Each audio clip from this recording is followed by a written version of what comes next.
봉 기자님께서는 이 건을 많이 취재를 하셨는데 PPT 네. 한번 봐주시겠습니까? 네, 다시 한번. 네, 이게 그 김성태 회장에 대한 공소장이고요.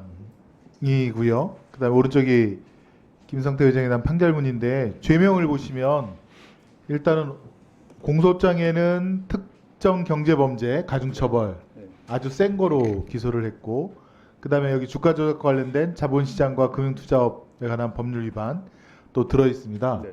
근데 오른쪽 보니까 그냥 단순 업무상 배임 업무상 횡령으로 되어 있고요.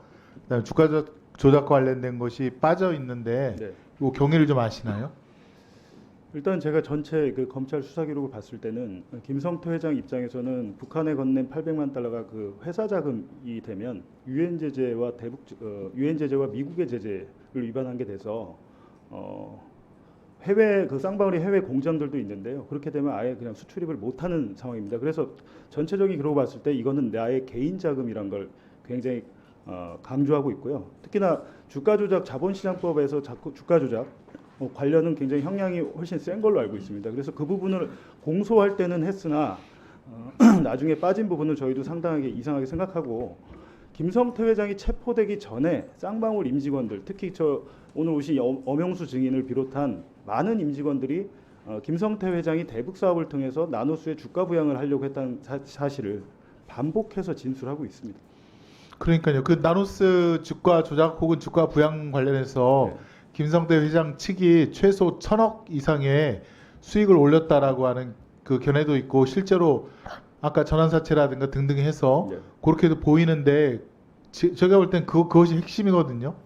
불법 수익이 50억 이상만 돼도 엄청난 처벌을 받게 되는데 이것이 쑥 뒤로 밀려지고 빠지게 된 그런 거에 대해서 도저히 납득이 할 수가 없어서 한번 여쭤보는 거고요. 그래서 그 검찰이 수사 기록 중 일부를 법원에 증거 기록으로 낼 때 뭐 최근에 나온 그 김건희 여사의 도이치모터스 그 관련해서 증권선물거래위원회 시세 조정 분석 그 데이터가 있잖아요. 네, 해야죠. 예. 그거에 대해서 마찬가지로 쌍방울 그룹에 대해서 검찰이 의뢰를 했습니다. 증권선물위원회. 근데 그 네. 결과물을 법원에 제출을 안 했어요.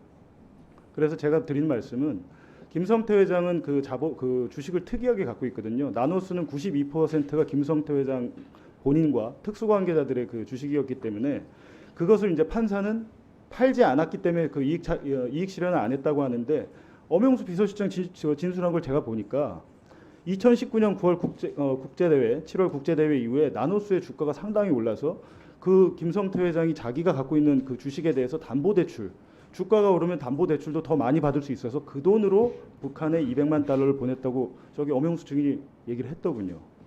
예. 다음 PPT 한번 보시죠.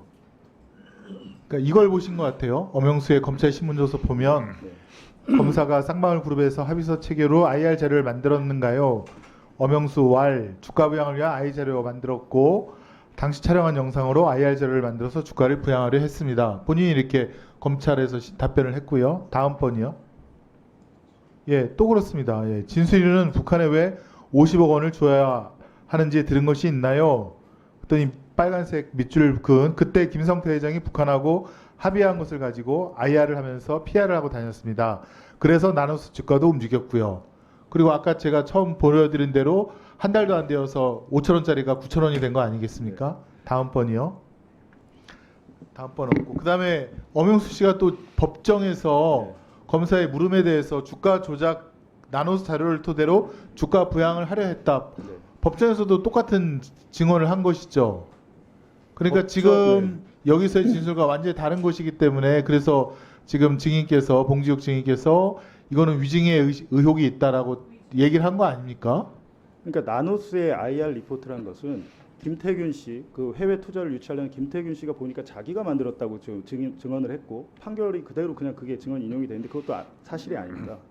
나노스의 IR 리포트라는 것은 쌍방울 내부에서 만들어서 해외 투자를 유치하기 위해서 한 것인데, 당연히 엄영수 비서실장 그걸 만들지도 않았고요. 검사가 제시를 했어요. 보니까 이게 뭐냐라고 했을 때 엄영수 증인이 뭐라고 했냐면, 이거는 허위 사실이 아닙니다. 여기다가 만약에 이거는 밖에다가 투자금을 유치해야 되는데 여기 만약 하나의 거짓이라도 들어가면 그 회사가 망한다, 큰일 난다라고 얘기를 해요. 즉 계약금 500만 달러는 대북 사업 합의 체결의 대가다라고 본인들이 네, 죄송하지만 한 가지만 더 확인하겠습니다.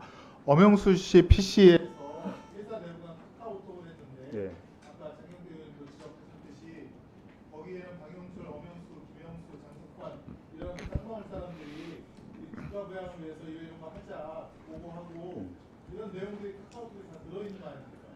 근데 저는 그렇습니다. 지금 오랫동안 취재를 하다가 이제 요즘 관련해서 좀 안 보다 오늘 와서 또 기록을 막 좀 봤는데요. 한번 생각을 좀 해볼 필요가 있어요. 이 사건은 800만 달러 약 100억 원을 북한에 줬는데 그렇다면 경기도는 무엇을 얻었을까요? 제가 기록을 보니까 경기도가 그렇다면 100억 원을 줬는데 이재명 지사가 방북을 하든지 아니면 북한으로부터 어떤 대가를 하나라도 받아야 되는데 경기도가 얻은 것은 없고 오히려 사건은 어떻게 돼 있냐면 이화영 부지사가 2019년 1월 17일에 쌍방울과 그 북한이 MOU를 처음 맺을 때 들어갔더니 당신이 여기 왜 오냐 북한 측에서 당장 나가라고 했다는 거예요. 저는 이런 것들이 너무도 이상하다. 그렇다면 그 쌍방울은 북한과 만약에 대납을 하려고 했다면 돈만 주면 되지 왜 대북 합의서를 맺느냐는 겁니다. 히토류 나노스 네이 만드는 그룹이 나노스라는 회사는 휴대폰 그 광학 카메라의 모듈 만드는 곳인데 히토류 광물 자원과 도대체 무슨 상관이 있으며 그걸 만약에 북한에서 하라고 한다고 해도 쌍방울 그룹이 그걸 할 능력이 됩니까? 쌍방울 그룹의 사업 계획서 자체가 만들 때 인터넷을 보고 만들었어요. 애초에 이분들은 제가 볼 때는 저 여기서 오늘 언급이 안 되던데 KH 그룹의 배상윤 회장이 지금 공범인데 해외 도주에 있습니다. 배상윤 회장과 김성태 회장은 2016년에 이미 쌍방울을 인수하면서 주가 조작을 한 것 때문에 징역형의 선고를 받은 공범들이에요. 근데 이 사건에 똑같이 그 두 사람이 들어와 있고 현재 배상윤 회장은 또 자기 회사 계열사의 주가 조작을 한 혐의로 지금 예, 그 수사 소송이 올라 있습니다. 정리 좀 해주시죠.